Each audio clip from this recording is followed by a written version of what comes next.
You ask Tiger to calculate. This deals with linear inequalities with one unknown. The final result is y greater than 33. Let's solve it step by step. Isolate the y. Multiply both sides by 3.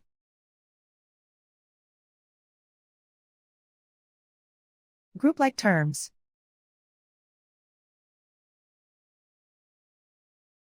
Multiply the coefficients.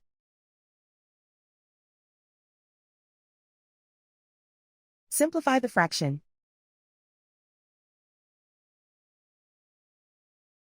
Simplify the arithmetic.